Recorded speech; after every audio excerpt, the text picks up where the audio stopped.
welcome to this edition of Dynamic CISO Talk Show.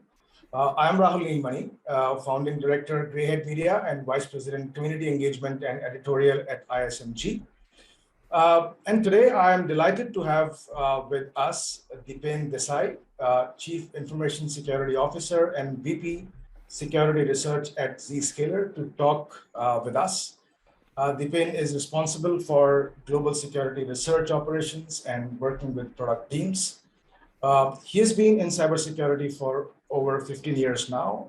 Prior to this, Deepen has spent a considerable amount of time with Dell Sonic in threat research area. The majority of today's discussion will focus on the State of Ransomware Report 2022 that Zscaler Threat Labs unveiled recently. Welcome to the talk show, Deepen. How are you doing? Hey, thank you, Rahul. Thank you for having me over. I'm doing great. We're chatting on a fine Friday, so couldn't complain. Absolutely. I'm looking forward to this conversation as well. So let me begin in a little unorthodox way. Though we know that Zscaler is a security company, however, your role as a CISO is no different than any other CISO of an organization from any sector. So what is your take on the current threat scenario? What are those top 3-4 concerns that as a CISO you feel and keep you always on your toes? Right.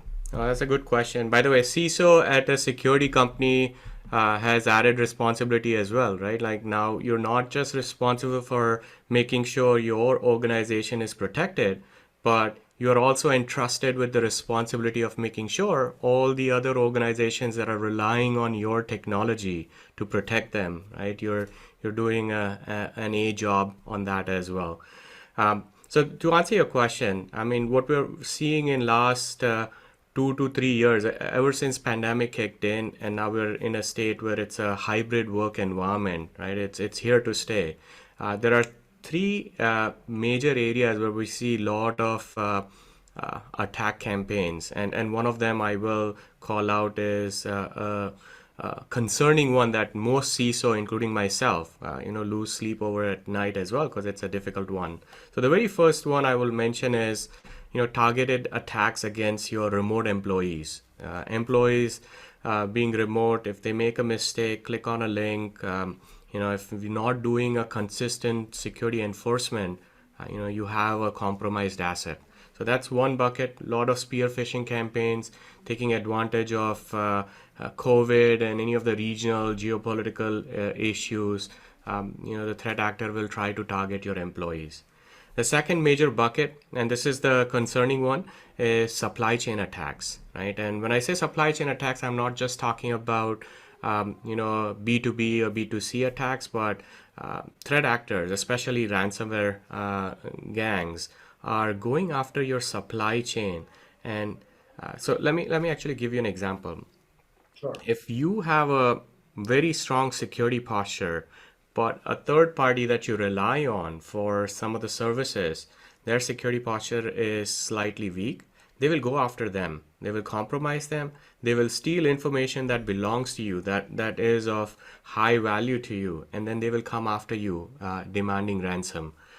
In the report, if you look at, there are a couple examples we have mentioned as well. One was, I believe it was Qantas Computers, where they were able to get blueprints of Apple MacBook, right, and few other vendors as well. So that's the second bucket, supply chain attacks. Any vendor that claims that they can block that initial malicious update that gets delivered over a trusted software update channel, which is signed and encrypted, I would say they're lying. But what happens after that update gets in is where you have a lot of opportunity to control the risk and mitigate the issue in many of the cases. And we had a few success stories when SolarWinds Orion happened as well. The third bucket, and this is where the threat actors are going after your critical infrastructure. So anything that is exposed to the internet is an attack surface for your organization. What we have seen, and this is evident from all the CERT advisories, CISA alerts, US government alerts, is there are more than a dozen different threat actors. These are APT groups that are going after things like VPN. VPN has to be exposed to the internet if you want to support your remote workforce. So that's number one target.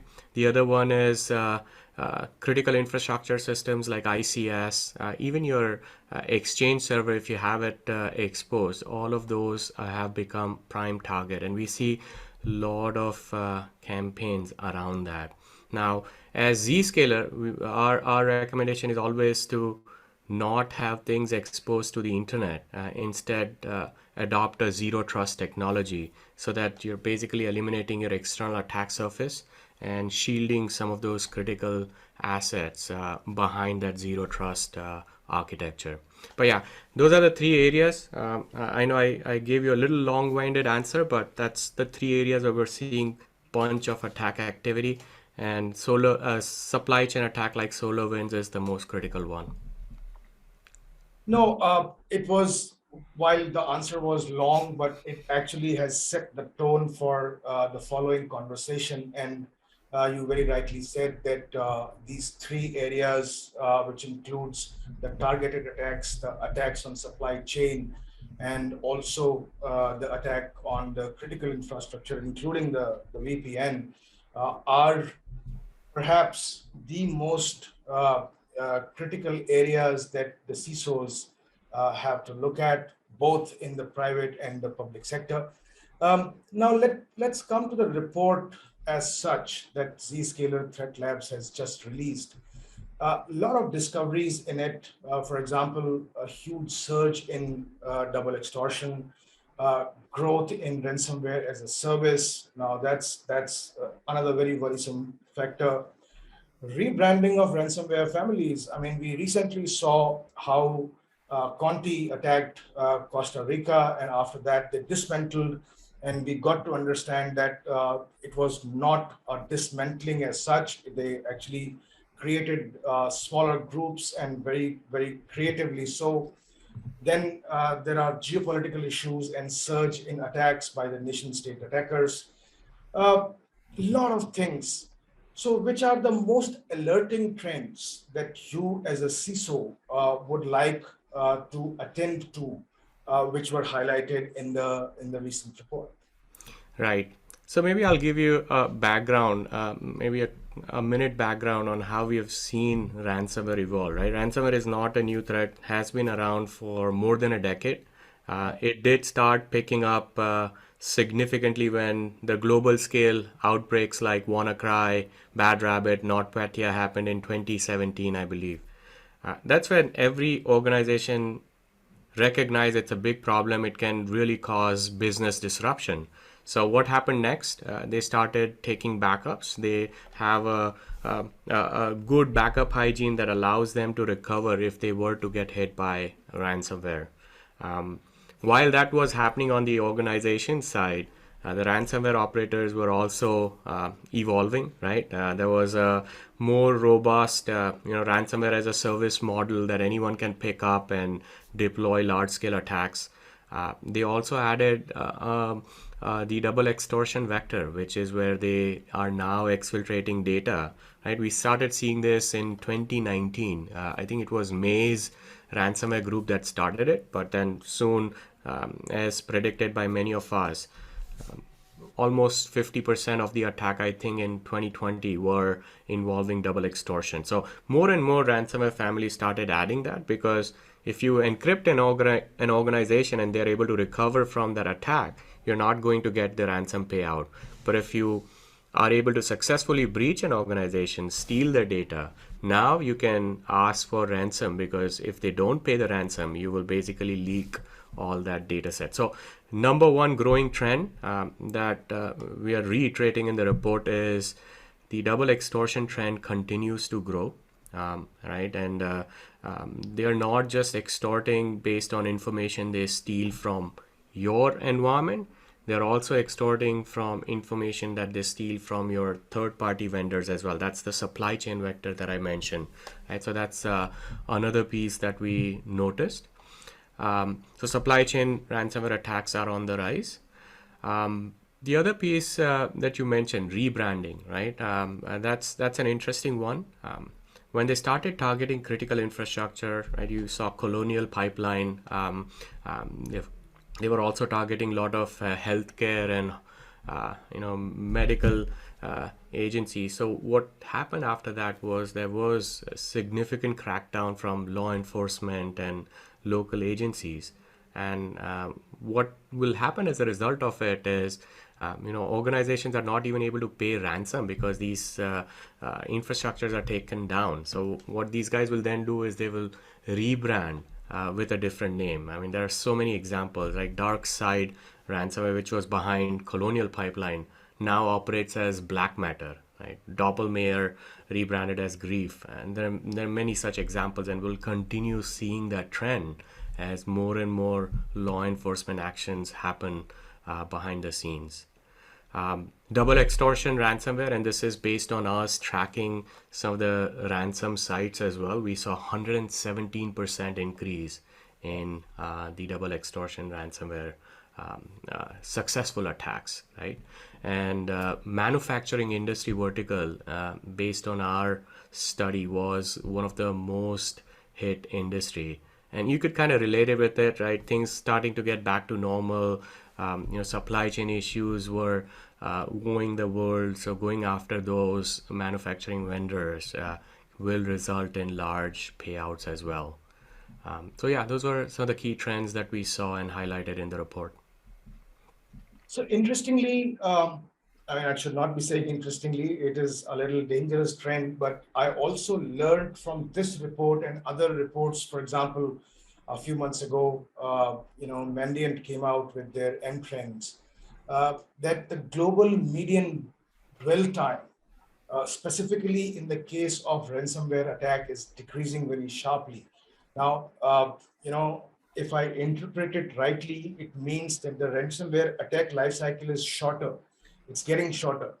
How does the attack chain work in cases of single and multiple extortion cases?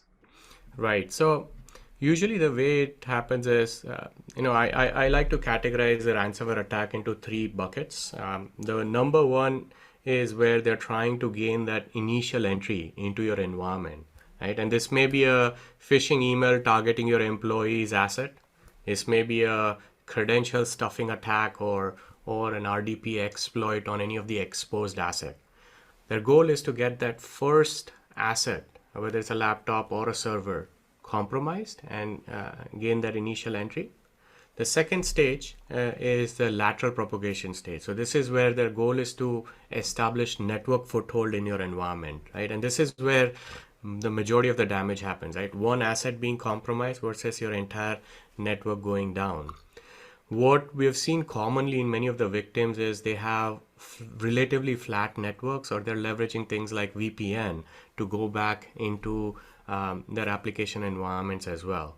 Right? So what these threat actors do at the second stage is, from that first machine that is now compromised because of poor user choice or some vulnerability, they will try to scan all the assets that are reachable from that system.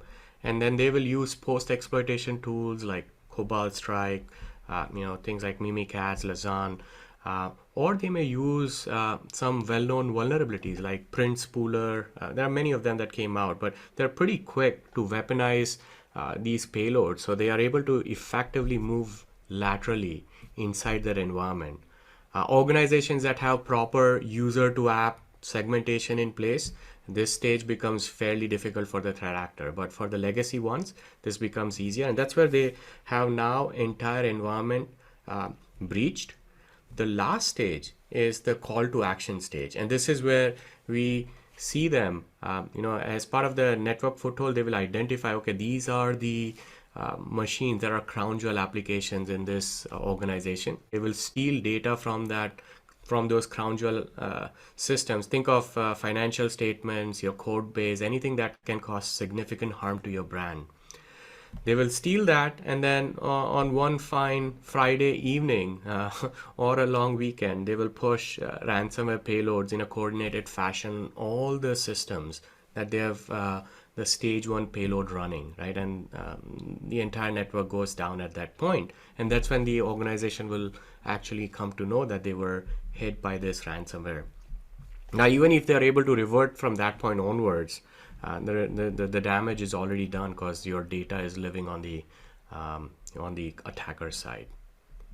Absolutely. Let me take a step back and recall the whole incident of what happened at the SolarWinds. And when we were talking to the CISO of SolarWinds, he explained just like a Hollywood plot that there was a reconnaissance happening. As you said, the lateral movement happened, and there were 3 rounds of reconnaissance that happened prior to the launch of the actual attack. And there was absolutely zero visibility of that. I mean, nobody came to know about it. Now, that is where I want to pick your brain as to where is that visibility lacking? Why are the lateral movements not being tracked? Right. So this is where the whole concept of zero trust is extremely important, right? There are ways in which organizations have operated networks in the past, and that is fundamentally what is being abused. So to give you a simple answer, back in the day and even now for many of the organization that has legacy architecture, when you are inside your corporate network, you are automatically trusted, right? And that is the fundamental flaw that threat actors are abusing. Not just ransomware guys, like even SolarWinds or any of the other highly targeted attack. What is needed is zero trust implemented no matter where you are, right? So you will always be authenticated, you will always be authorized, and a true zero trust network architecture solution will never place a user on the same network as the crown jewel applications, right? So just by the architecture itself, you're able to reduce your attack surface, and then you could leverage technologies like deception, right? Zscaler is integrating deception. We have actually successfully integrated it on the Zero Trust platform, and that provides immense visibility, especially when there is a hands-on keyboard, a threat actor that has control of a machine inside your network, trying to probe your network. If they hit one of those decoys, we'll be able to send a very high fidelity alert to the SOC team to take action and respond. So net, what I'll mention over here is east, west, north, south, no matter what the direction is, you need to have consistent security policies enforced. You need to adopt zero trust model. And then you need to have technologies like deception, app security integrated as part of that zero trust platform to flag threat actors when they are inside your environment, right? Take action at the time of incident. One additional thing I'll mention, and this is from me talking to a lot of the large organizations and hearing from some of the colleagues as well. What happens is many of the organizations also have a lot of good point products, right? There are 5 products deployed. I have the best of breed sandbox. I have best of breed this technology. And they will detect things, but they're not sending signals to each other. So it will be like 5 minutes later or 20 minutes later. That's the fastest time you're able to figure out, oh, I just suffered a ransomware attack. There was a lateral propagation happening. But by that time, it's already late because they've managed to steal data, they managed to bring down the network, and the effectiveness goes down when you have multiple point products deployed in that manner. So having that consistent, integrated zero trust security solution is what is needed to take action at the time when the incident is happening. No, great. Every conversation that I'm having is actually giving me an idea for the next question. So I'm going a little haywire on that. Pardon me for that. But this interesting concept of deception technology. Now, if you keep putting deception technology in a conventional way, it might not be as deceptive as we think it should be.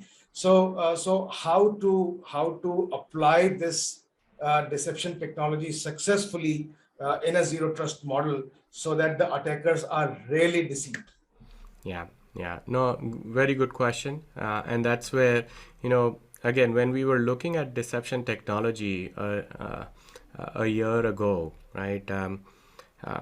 One of the flaws that we saw was it being yet another point product that was difficult for a lot of the security teams to manage.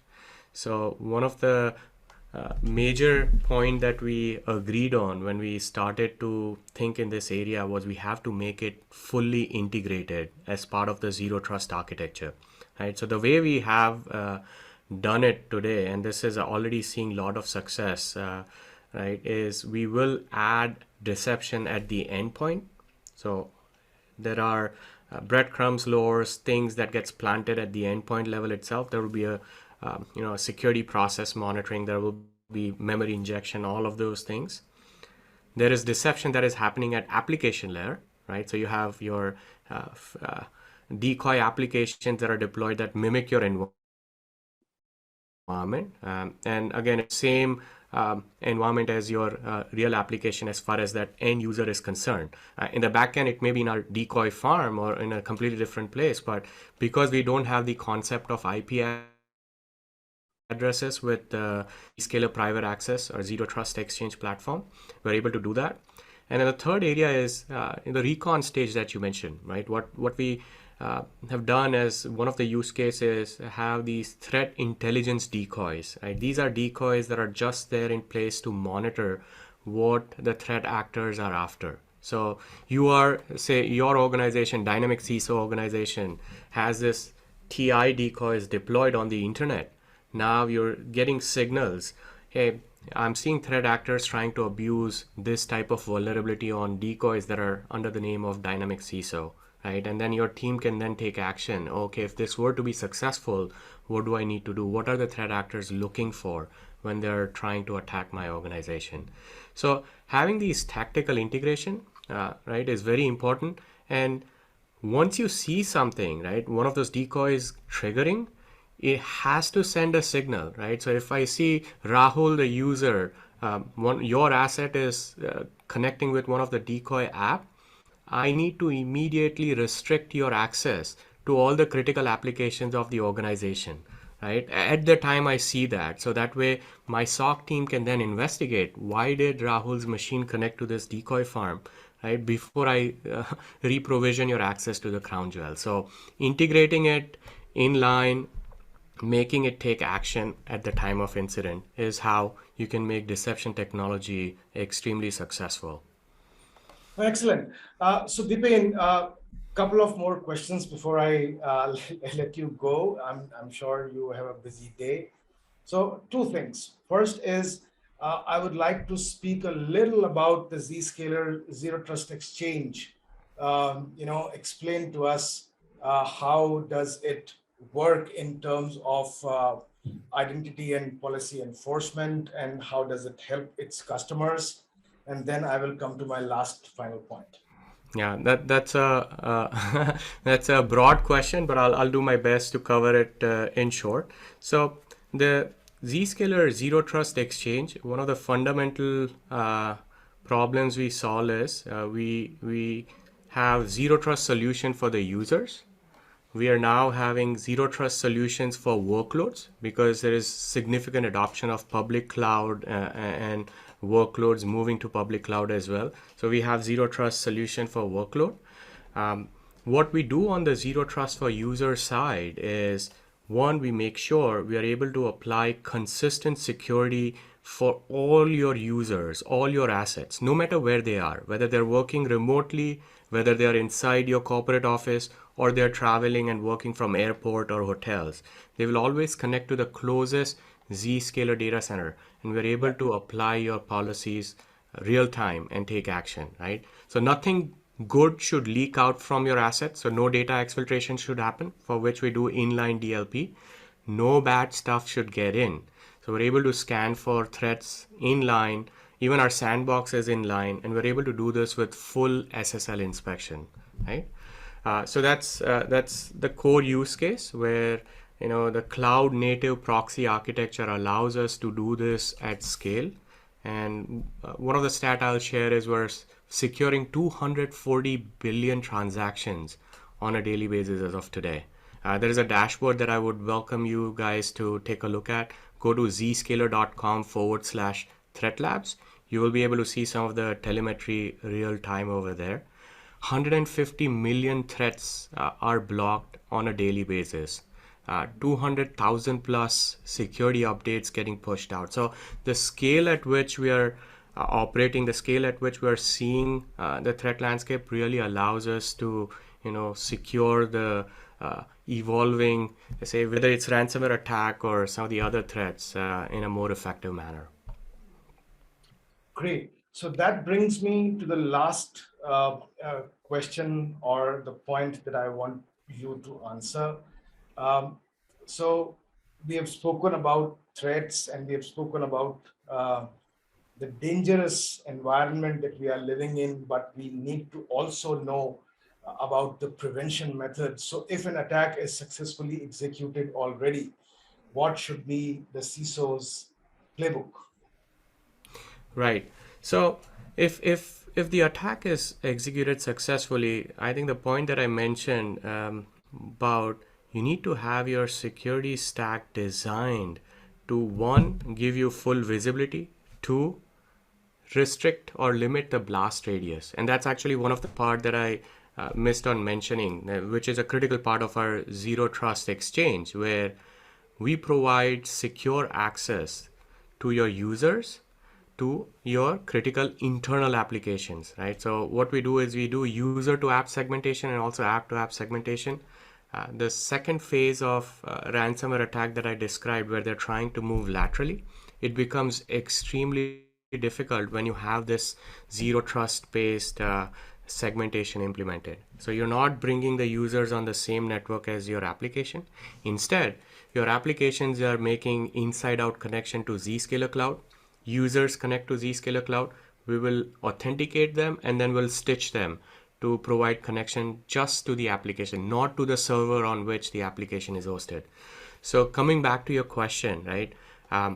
What can you do, right, after a successful attack has happened? So if you have this zero trust architecture implemented, you have essentially restricted the attack to a single asset and already limited the blast radius, because now the threat actor is not able to move freely inside your environment or get to exploit vulnerabilities on your crown jewels as well, right? So first goal is to block it. Second goal is to detect and respond quickly, right? That is crucial, right? The number of days the threat actor is able to stay on your asset or in your environment, as it grows, the chances of having a bigger breach increases. So having that full visibility into what's going on and then take action is crucial, right? So that's where I would encourage all the CISOs to think through.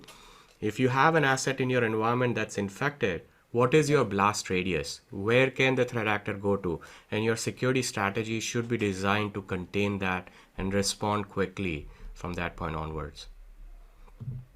Excellent. I wish I had a little more time to spend with you. There are topics on which we can have specialized conversation for a longer period of time. But having said that, I really enjoyed this conversation with you, Deepen. Thank you so much for your time. Thank you, Rahul. Thank you for having me.